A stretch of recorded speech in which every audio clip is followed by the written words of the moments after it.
नमस्कार। इस विशेष Facebook live में आपका स्वागत है। आमतौर पे शाम 6 बजे तो हम नहीं करते, 7 बजे फेसबुक लाइव नहीं करते, लेकिन आज एक विशेष ज़रूरत थी।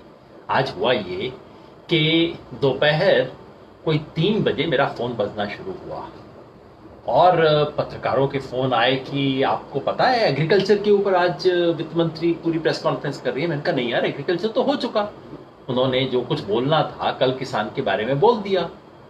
उन्होंने कहा नहीं नहीं नहीं नहीं, आज एक बहुत बड़ी घोषणा होने वाली है, आप जरूर सुनिए। मैंने कहा यार क्या घोषणा, सच्ची पता है आपको? हाँ जी पता है। ठीक है साहब, हमने देखा।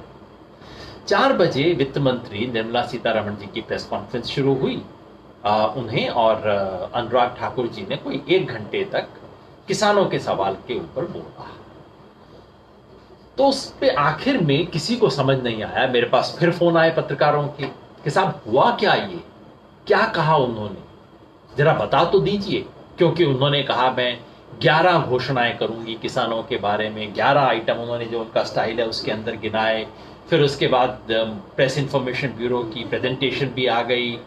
11 घोषणाएं किसानों के लिए, ऐसे मौके पे जबकि किसानों को इतना संकट है, इतनी मुश्किल में किसान है, तो जाहिर है ऐसी स्थिति में सबका ध्यान जाता है कि हाँ भाई क्या हुआ, क्या घोषणा की, इससे क्या फायदा होगा, क्या राहत मिलेगी। क्योंकि ये वक्त है जिसमें किसान हर कोई राहत ढूंढ रहा है और ऐसे में बेहद जरूरी है कि हम समझें कि सरकार ने क्या किया है उसके लिए। सच कहूं तो मैं खुद कंफ्यूज हूं, लेकिन हम शुरुआत करते हैं। पहले आपको सिर्फ ये बता दूं कि किसान को क्या चाहिए। आज इस बार हम छोटी रखेंगे इस फेसबुक लाइव को, बहुत लंबी चर्चा के लिए नहीं। लेकिन देखिए किसान को संकट क्या है इस वक्त। आज सिर्फ हम किसान की बात करेंगे, बाकी पूरा का पूरा पैकेज क्या है और पैकेज का खेल क्या है, राजनीति क्या है, वो कल दोपहर 2 बजे मैं बताऊंगा। और जो सामान्य बातें हम करते हैं कोविड के बारे में, संख्या के बारे में, क्या कुछ हो रहा है, सब बातें अभी नहीं करूंगा, वो कल करूंगा।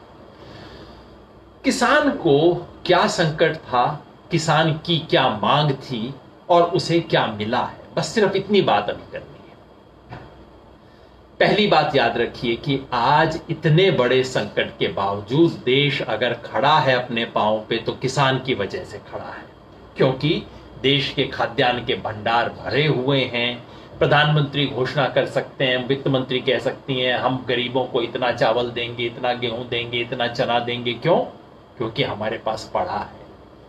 इसलिए कि इस तमाम तकलीफ के बावजूद किसान ने किसी तरह अपनी फसल काटी है, देश के खाद्यान्न में जोड़ा है, देश का भंडार बढ़ाया है। तो किसान की उम्मीद थी कि देश ऐसे में उसकी तकलीफ को तो कम से कम सुनेगा। क्या क्या तकलीफ थी किसान को? किसान को प्रॉब्लम ये थी कि किसान को इस बार तमाम किसानों को फसलों का नुकसान हो गया। नुकसान इसलिए हो गया कि एकदम लॉकडाउन हो गया और जो सब्जी फल वाले थे उनके कईयों की सब्जी फल जो उस वक्त मार्केट ले जानी थी वो नहीं जा पाई। आपने देखी होगी तस्वीरें, को अंगूर का ट्रक फेंक रहा है, कोई घिया गाय को खिला रहा है, तमाम चीजें हो रही थी। तो पहली मांग किसानों की ये थी कि उन्हें जिस जिस फसल में नुकसान हुआ है, और नुकसान लॉकडाउन की वजह से हुआ है, जिस फसल को उन्हें बर्बाद करना पड़ा है, उसका मुआवजा सरकार दे। सरकार के पास व्यवस्था है मुआवजा देने की, दे सकती थी। पहली मांग ये थी। दूसरी ये थी कि भाई हमने किसी तरह से फसल अपनी काट ली, अब मंडी ले जा रहे हैं, मंडी ले जाने में दिक्कत हो रही है, लॉकडाउन के चलते देरी भी हो गई है, प्रोक्योरमेंट सरकारी दाम के ऊपर खरीद कुछ जगह होती है, कुछ जगह नहीं होती है। तो दूसरी किसान की मांग ये थी कि कम से कम अब हमने जो फसल उगा ली है उस पे आप ज्यादा मुनाफा मत दो हमारे को, आपका जो एमएसपी रेट आपने तय किया है उस पे खरीद लो। दूसरी मांग किसान की थी। तीसरी मांग क्या थी कि भाई इस सब समस्या की वजह से हमने जो लोन लिया हुआ है, केसीसी वाला लोन, वो लोन हम टाइम पे वापस नहीं कर सकते क्योंकि आपने ही प्रोक्योरमेंट खरीदना लेट कर दिया है और स्थिति इतनी खराब है। तो हमें अगले 3 महीने आप छूट दे दो कि हम लोन वापस ना करें और इन 3 महीने का ब्याज हम पे ना लगाओ, क्योंकि ये तो हमारी वजह से नहीं हो रहा, दिक्कत आप कर रहे हो। तीसरी मांग ये थी किसानों की। चौथी मांग थी कि भाई डीजल का दाम, पूरी दुनिया में ऑयल के दाम गिर गए हैं, उसका फायदा आप हमें तो दे दो, दूसरे को नहीं देना चाहते, हवाई जहाज वालों को नहीं देना चाहते, लेकिन किसान का डीजल का दाम तो कम कर दो, कम से कम उसका पैसा कम हो जाएगा, खर्च होगा। और पांचवां ये था कि अब हमें बीज खरीदना है, अगली फसल के लिए लेबर नहीं हमारे को मिल रही है, समस्या आ गई है, आप ऐसे में हमें कोई सब्सिडी दे दो इसके लिए। सरकार ने क्या किया, अब सुनिए। किसान की 5 मांग थी, सरकार ने क्या किया। सबसे पहले 26 मार्च को जब निर्मला सीतारमण जी ने पहला पैकेज पूरे देश के लिए अनाउंस किया, उसमें किसान को क्या दिया, उन्होंने कहा कि आपको पीएम किसान की जो सम्मान निधि मिलनी चाहिए थी, उन्होंने कहा नहीं मिलनी चाहिए थी नहीं बोला, उन्होंने कहा आपको पीएम किसान की सम्मान निधि हम अप्रैल के महीने में 2000 सबके अकाउंट में दे देंगे। कब देनी थी, अप्रैल में ही देनी थी। तो जो तनख्वाह जिस महीने मिलनी थी उसके देने की घोषणा को आपने एक विशेष तोहफे की तरह पेश कर दिया। आज आंकड़े उन्होंने दिए, कितना दिया है उससे साफ हुआ है कि सरकार ने कोई सिर्फ 6000 किसानों को 6 करोड़ किसानों को दे पाई है सरकार, उससे ज्यादा को दे नहीं पाई है, जबकि किसान कितने हैं देश में, 14 करोड़ के करीब। खैर ये पहला था पैकेज। दूसरी घोषणा कल उन्होंने की थी, जिसके बाद मैंने सोच लिया कि अब और कोई घोषणा है नहीं। कल क्या घोषणा थी कि जो किसान, ये भी कर्जे की घोषणा थी, किसान को देने की कोई घोषणा नहीं थी। पहली घोषणा भी कर्जे की थी, दूसरी घोषणा भी कर्जे की थी। दूसरी घोषणा ये थी कि कर्जे में पहली घोषणा थी पीएम किसान की निधि देने की, कर्जे की नहीं थी, लेकिन जो किसान की अपनी जो उसको मिलने चाहिए थे अप्रैल से जून के महीने में, वो आपने अप्रैल के महीने में दे दी, कोई नई बात नहीं है। दूसरी घोषणा कर्ज की थी, क्या कि केसीसी के कर्ज के लिए जो किसान आज तक एलिजिबल हैं, उनमें साधारण किसानों के साथ जो मछली पालने वाले हैं, पशुपालक हैं, उनको भी शामिल कर दिया जाएगा। अच्छी बात है। इसके साथ साथ जो पीएम किसान निधि के लिए एलिजिबल थे लेकिन किसी कारण से उनके पास केसीसी नहीं था, उनको भी दे दिया जाएगा। अच्छी बात है। लेकिन निर्मला जी, ये तो आप घोषणा बजट में कर चुकी थी कि पीएम किसान निधि वालों को केसीसी के लिए एलिजिबल हो जाएंगे, घोषणा तो आप कर चुकी थी। उसी फरवरी की घोषणा को दोबारा मुझे आप मई के महीने में क्यों सुना रही हो, पता नहीं। घोषणा ये हुई कि जो बैंक है, नाबार्ड जो बैंक है, वो रूरल कोऑपरेटिव बैंक को पैसा देगा। अच्छी बात है। इससे किसान को इमीडिएटली क्या मिलने वाला है पता नहीं, लेकिन घोषणा हो गई थी। चलिए, कल घोषणा हुई, हमने सोचा कि चलिए यही सरकार को देने को है। कल विशेष रूप से पूछा गया सरकार से कि भाई किसान को, आपने, सरकार ने कल कहा कि ठीक है, जो किसानों को अप्रैल के अंत तक अपना केसीसी लोन देना था, अब वो मई के अंत तक दे दें। किसी ने पूछा जी वो तो दे दें, लेकिन उसका आप ब्याज माफ करोगे? नहीं, कोई घोषणा नहीं। ब्याज भी माफ नहीं किया गया। वो किसान, वो अन्नदाता जो आज पूरे देश को अपने कंधे पे लेके खड़ा हुआ है, इस संकट में देश उसके सहारे चल रहा है, उसको आपके कारण उसको जो नुकसान हुआ उसका मुआवजा देना तो दूर, उसमें जो कर्ज की अदायगी में डिले हुआ उसका ब्याज भी माफ नहीं करने को तैयार। ये कल तक हुई थी। आज वित्त मंत्री आई और उन्होंने कहा मुझे किसानों के बारे में 11 घोषणाएं करनी है। 11 घोषणा, अच्छा लगा साहब। लेकिन मुझे याद आ गया, पिछली बार उन्होंने बजट की अपनी शुरुआत याद है आपको? बजट स्पीच की शुरुआत उन्होंने 16 घोषणा से की थी किसानों के लिए, और मैंने उसके बाद में कहा था कि भाई 16 आने सच तो मैंने सुना है, 16 आने झूठ मैंने पहली बार देख लिया। 16 घोषणाएं कुछ भी नहीं। आज उन्होंने 11 घोषणाएं की। क्या क्या घोषणा की, क्या मतलब है, मैं आपको फटाक से बता देता हूं। पहली घोषणा उन्होंने ये की, सबसे पहले उन्होंने कई आंकड़े बताए कि पिछले 2 महीने में सरकार ने ये काम किया है। वो क्या काम था जो सरकार हमेशा करती है? एमएसपी के तहत हमने चीजों की, खाद्यान्न की खरीद की है। वो तो हर साल होती है। इस साल आपने ज्यादा की पिछली बार से? नहीं बताया। कहा कि पीएम किसान का पैसा दे दिया, जैसे मैंने कहा 6 करोड़ किसानों को दिया, इसका मतलब है पहले से घट गए हैं किसान जिनको पैसा दे रहे हैं, ये नहीं बताया। कहा फसल बीमा योजना के क्लेम हमने दे दिए, क्या पहले से ज्यादा दिए, कम दिए, ये नहीं बताया। कहा कि दुग्ध उत्पादकों का हमने दूध बहुत ज्यादा खरीदा, मगर आपने ही तो कहा कि दूध की मांग 25% कम हो गई है, क्या आपने उस कमी को पूरा किया? नहीं बताया। उसके बाद 11 घोषणाएं की। पहली घोषणा जो सबसे बड़ी घोषणा थी कि एक एग्रीकल्चर इंफ्रास्ट्रक्चर फंड बनाया जाएगा 1 लाख करोड़ रुपए का। मुझे लगा कि अच्छा, सरकार 1 लाख करोड़ देने वाली है, बहुत बड़ी बात है भाई, 1 लाख करोड़ अच्छा फंड होता है। बाद में चुपचाप से एक सवाल के जवाब के अंदर एक सेक्रेटरी साहब ने बताया कि नहीं नहीं, ये तो नाबार्ड देगा। नाबार्ड कहां से देगा साहब, आप देंगे उसको पैसा? नहीं नहीं नहीं नहीं, नाबार्ड बाजार से उधार लेगा और वो आगे फंड सेटअप करेगा। तो साहब आप इसको अपने उसमें क्यों दिखा रहे हो? जैसे कल परसों हुआ था डिस्कॉम्स वाला, कि वो बाजार से पैसा लेंगे, वो राज्य विद्युत प्राधिकरण को देंगे, राज्य सरकार गारंटी देगी, लेकिन पैकेज मेरा है। तो पहली ये घोषणा हुई इंफ्रास्ट्रक्चर फंड। कई बार घोषणा हो चुकी है इंफ्रास्ट्रक्चर फंड की, आपको ध्यान होगा। पिछले बजट में तो निर्मला सीतारमण जी ने पूरे देश भर के लिए, सिर्फ कृषि के लिए नहीं, 100 लाख करोड़ रुपए के इंफ्रास्ट्रक्चर फंड की घोषणा कर दी थी। भगवान जानता, आज तक किसी को नहीं पता उसमें हुआ क्या। दूसरा, घोषणा यह कर दी कि इन्होंने माइक्रो एंटरप्राइज के लिए एक विशेष फंड होगा 10,000 करोड़ का। मैं ढूंढता रहा कि साहब ये नया फंड होगा, आप नया पैसा देंगे, कोई जवाब नहीं मिला। तीसरा फंड स्थापित किया गया कि मत्स्य के लिए, मछलियों के लिए 20,000 करोड़। अब ये मछलियों वाली जो योजना है पुरानी योजना है, अब इसमें कहा गया 20,000 करोड़ रुपया। अच्छा अमाउंट है, क्या आप नया देंगे? इस साल के लिए है, अगले 2 साल के लिए है, 3 साल के लिए है? कोई सूचना नहीं, बस घोषणा हो गई। बीमारियों की, जो बीमारियां होती हैं पशुओं को, उसके लिए किया गया कि पशुओं की बीमारियों का इलाज करने के लिए हम ये करेंगे। मगर वो तो सरकार ऑलरेडी कर रही है। यही बात एग्जैक्टली बजट में फरवरी के महीने में आपने कही थी। घोषणा का जिक्र क्यों हुआ, क्या हो गया, पता नहीं। कहा कि एनिमल हस्बेंड्री के लिए एक डेवलपमेंटल फंड 15,000 करोड़ का होगा। बताया नहीं कि क्या वो एडिशनल होगा, नहीं होगा।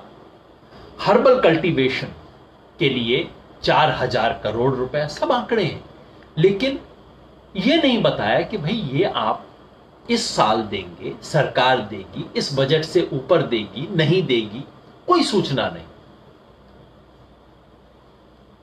बोला गया कि बी कीपिंग, जो मधुमक्खी पालन, उसके लिए 500 करोड़ रुपया, 500 करोड़ ही एग्जैक्टली बजट में घोषित किया था। ये निर्मला जी ने मान लिया कि हाँ, तो हमने बजट में घोषित किया था।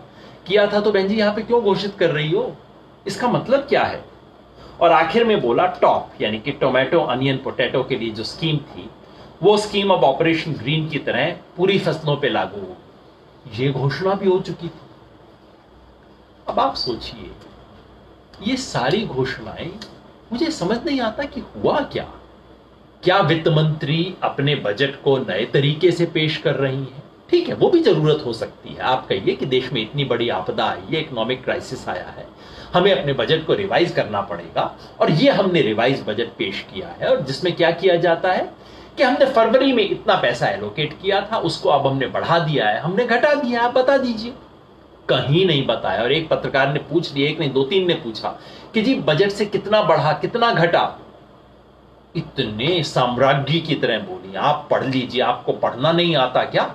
मैंने सब कुछ बता दिया भाई, मैंने पढ़ लिया। उसमें कहीं नहीं लिखा हुआ कि बजट में क्या दिया था, आपने क्या बढ़ाया, क्या घटाया, क्या किया, कुछ नहीं बताया। इसके अलावा 3 अलग घोषणाएं हुई कि हम कुछ नई एक वो करेंगे, इन प्रिंसिपल कई नई 3 नीतियां घोषित करेंगे। पहली नीति है एसेंशियल कमोडिटीज एक्ट। ये जो किया जाता है कभी कभी, एसेंशियल कमोडिटी एक्ट का मतलब है कि सरकार कह सकती है कि फला चीज को आप जबरदस्ती अपने पास रख नहीं सकते। जैसे प्याज कई बार व्यापारी बहुत ज्यादा रख लेते हैं, तो उसके बारे में सरकार कहती है कि ये अनिवार्य वस्तु है, अगर आप इसको अपने पास जमा करके रखेंगे, जमाखोरी करेंगे, तो सरकार आपके खिलाफ कार्रवाई कर सकती है। तो जमाखोरी को रोकने के लिए बना है। उन्होंने सही बताया कि ये एक्ट आजकल, इसमें अमेंडमेंट की जरूरत है, क्योंकि जमाखोरी के तो आजकल समस्या कम होती है, लेकिन इसमें किसान को नुकसान हो जाता है, क्योंकि व्यापारी कोई भी चीज को बड़ी मात्रा में खरीद नहीं सकता। तो इस पर हम अमेंडमेंट कर देंगे, ठीक बात है। दूसरा कहा इंटर स्टेट जो ट्रेड होता है, आपको राजस्थान की फसल पंजाब में बेचनी है तो इसका बैन लगा हुआ है। बैन नहीं होना चाहिए। किसान चोरी छुपे करता है, चोर बनता है, कोई जरूरत नहीं है, आपको कर देना चाहिए। उन्होंने कहा हम कानून बदल देंगे। फिर कहा कि किसान को एक लीगल सिस्टम से कैसे इंटरेक्ट करना चाहिए, इसके हम कुछ नए प्रावधान करेंगे। एक तो भाषा ऐसी अंग्रेजी में लिखा है, मुझे समझ नहीं आया कि क्या लिखा है तीसरी बात के अंदर। कुछ होगा, कोई ऐतराज की बात नहीं है। मेरा सवाल ये है कि इन तीनों का लॉकडाउन से क्या मतलब है, इन तीनों का कोरोना के संकट से क्या मतलब है।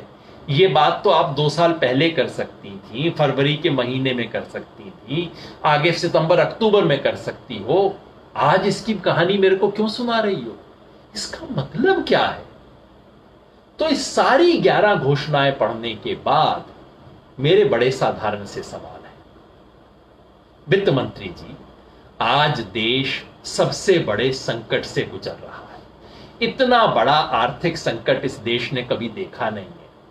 आज किसान संकट से गुजर रहा है और वो टुकुर टुकुर सरकार की तरफ देख रहा है कि सरकार कुछ करेगी जिससे मेरे को फायदा हो जाएगा। और आप ऐसे में आके 11 घोषणाएं करते हो।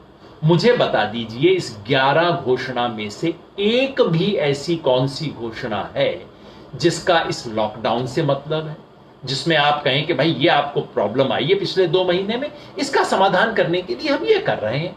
जैसे आपने कर्मचारियों के लिए किया कि आप ईपीएफ पीवीएफ के अंदर पैसा नहीं दे सकते, हम आपके बदले पैसा दे देंगे। चलिए, उससे संबंध तो है समस्या से। किसान को जो आप दवाई दे रही हो उसका किसान की बीमारी से क्या मतलब है।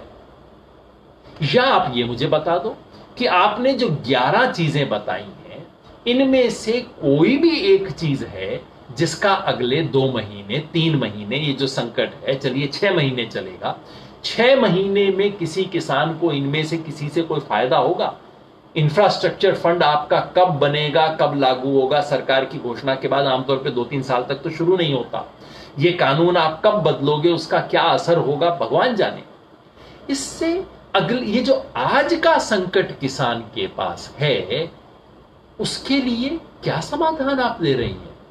भाई, किसी के घर में आग लगी हुई है और वो कह रहा है कि आग लगी है, बचाओ, और आप कह रहे हो कि हाँ, आगे से देश में मकान ऐसे बनाए जाएंगे जिसमें आग लगने की समस्या कम हो जाए, मैं इसके डिजाइन पे काम कर रहा हूं, आप इंतजार करो, कोई बात नहीं। अब आप बताइए, आपके घर में आग लगी हो तो क्या बोलेंगे। बिल्कुल ये हो रहा है। आज किसान संकट में, मुसीबत में है, दिक्कत में है, मंडियों में धक्के खा रहा है। वो चाहता है कि भाई आप उसको कह दो। ये प्रधानमंत्री आज ये मुख्य वित्त मंत्री टॉप्स की बात कर रही थी, मुझे अपना भाई रमेश टमाटर वाला याद आ गया, जो आज भूख हड़ताल पे बैठ गया है वहां पे भिवानी में। वो कह रहा है जी मैंने टमाटर पैदा कर दिया, इतना अच्छा टमाटर पैदा कर दिया, और मुझे मिल रहा है ₹1.86 किलो का दाम। उसको आप क्या देंगे। आज इसकी जरूरत है। जिसकी फसल बर्बाद हो गई है उसको जरूरत है। जो अपनी फसल ठीक दाम पे बेच नहीं पा रहा है उसको तत्काल मदद की जरूरत है। किसान को जो केसीसी का लोन वापस नहीं कर पा रहा है उसके ऊपर उसके इंटरेस्ट माफी की जरूरत है, पोस्टपोनमेंट की जरूरत है, उसको डीजल की जरूरत है, उसको बिजली, बीज, खाद के पैसे और जो लेबर के चार्जेस अब बढ़ जाएंगे उसके लिए मदद की जरूरत है। वो देने की बजाय आप भाषण पिला रहे। मैं सोचता रहा कि उद्देश्य क्या था। ये समझदार लोग हैं, बेवकूफ नहीं है। मैं निर्मला जी को बेवकूफ नहीं मानता, समझदार लोग हैं। खेल क्या है। आप ले दे के मुझे तो एक ही बात समझ आती है कि खेल ये है। कल किसी ने कहा होगा अरे अरे किसानों की तरफ से बड़ी दिक्कत आ रही है, ये योगेंद्र जैसे यादव जैसे लोग बड़ा शोर कर रहे हैं, वो किसान नेता भी शोर कर रहा है, वो किसान नेता भी बोल रहा है, हमारे अपने वित्त कृषि मंत्री बोल रहे होंगे बेचारे राज्यों के कि साहब इसमें तो कुछ भी नहीं मिला, कुछ तो करवाओ। तो आदेश आया होगा कि ऐसा करो, कल जाके 1 घंटा बोलो, सिर्फ किसानों के बारे में बोलो, किसान किसान किसान किसान बोलना है, पैसा नहीं देना, जेब से पैसा मत देना, घोषणा करना है, 1 घंटा किसानों पे भाषण देना है। क्या ये खेल हो रहा है इस वक्त। और अगर ये खेल है तो इससे क्या मिलेगा। क्या किसान को इतना बेवकूफ हम समझते हैं कि किसान सुनता रहेगा, उसे कोई असर नहीं पड़ेगा, वो आपकी बात समझेगा भी नहीं। मुझे तो लगता है कि यही खेल हो रहा है। और अगर ये खेल है तो कब तक हम इसे झेलेंगे, कब तक हम इसे बर्दाश्त करेंगे। ये सवाल मेरे मन में है, ये सवाल आपको भी उठाना है। सवाल सिर्फ मैं ही नहीं, आप भी उठाइए, पूछिए, हम सब मिलके ये सवाल पूछें कि किसान को आखिर इसमें क्या मिला, किसान के साथ, अन्नदाता के साथ आखिर ये मजाक क्यों हो रहा है। ये आज जो हुआ ये शुद्ध मजाक है, और ये बहुत क्रूर मजाक है। जिस वक्त किसी को दिक्कत नहीं हो उस वक्त आप हंसी मखौल कर लें, चलिए वो हंस के टाल देगा, जी अच्छा भाषण दे रहे थे। जब किसी को जरूरत हो उस वक्त आप इस तरह का मजाक करें तो उसे भूलता नहीं है, देश का किसान भूलेगा नहीं। अखिल भारतीय किसान संघर्ष समन्वय समिति की तरफ से आह्वान किया गया है कि कल किसी भी समय देश भर के किसान अपने घर में खड़े होकर अपने तरीके से किसान की मांगों का प्रदर्शन करें, किसान की मांग को देश के सामने रखें। ऐसा आप करेंगे, ऐसी मेरी उम्मीद है। बस आज की बात इतनी ही, बहुत लंबी बात करने का आज नहीं था। जैसा मैंने बताया, कल दोपहर 2 बजे मैं आपके पास दोबारा उपस्थित होऊंगा, आपके पास उपस्थित रहूंगा आपकी ये जो हम पूरे पैकेज का मूल्यांकन करने के लिए, ये जो अब तक हुआ है 3 टुकड़ों में आया है, जिसके ऊपर काफी बहस चल रही है, व्यापारी को क्या हुआ, बाकियों को क्या मिला, ये पैकेज है क्या, दुनिया के बाकी देशों से कैसे तुलना करें, और वो 20 लाख करोड़ कहां गया, इन सब चीजों के बारे में बात करेंगे। लेकिन आज की बातचीत इतनी ही, बस छोटी सी बात मैं करना चाहता था। आगे बात करेंगे हम व्यापक चीजों के बारे में कल शनिवार 2 बजे। धन्यवाद।